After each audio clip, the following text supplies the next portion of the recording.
La presse à lin, c'est effectivement un terme que l'on a trouvé avec des définitions quelquefois qui nous semblent aujourd'hui un petit peu hasardeuses, puisqu'on nous raconte l'histoire d'un système qui serait à l'intérieur avec une presse, du linge mouillé, qui ne nous paraît pas très sérieuse aujourd'hui, ni scientifique.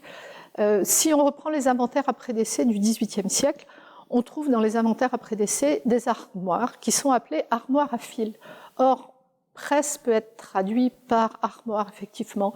Donc, la dérive peut être là, armoire à fil ou presse à lin.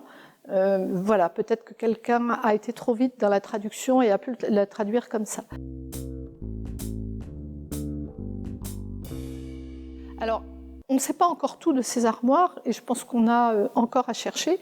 La profondeur des armoires pourrait avoir quelque chose à voir avec la largeur des toiles produites, peut-être, pour les ranger.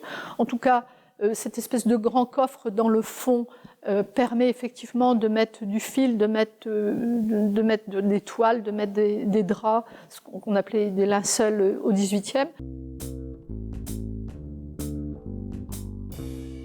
Les plus riches sont en chêne, forcément, quand elles sont décrites dans les inventaires après décès, et elles ont des valeurs qui vont de 25-27 livres à 72 livres, ce qui est quand même énorme quand on sait qu'une tasse en argent, par exemple, à 2 ans, c'est à peu près 30 livres, au 18e, une vache, c'est à peu près 30 livres aussi.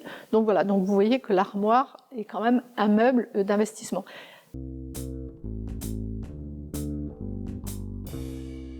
Dans des maisons de paysans, certes, mais il faut savoir ce qu'on entend par paysan.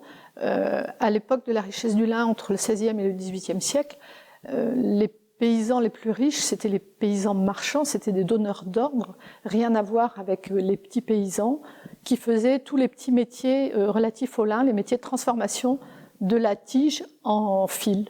Donc rien à voir. Donc effectivement, ces gens-là avaient de l'argent. Et ils ont fait travailler tous les sculpteurs, ils ont fait travailler les sculpteurs sur pierre aussi, et c'est ce qui nous fait dire que ça a fait la richesse de la Bretagne.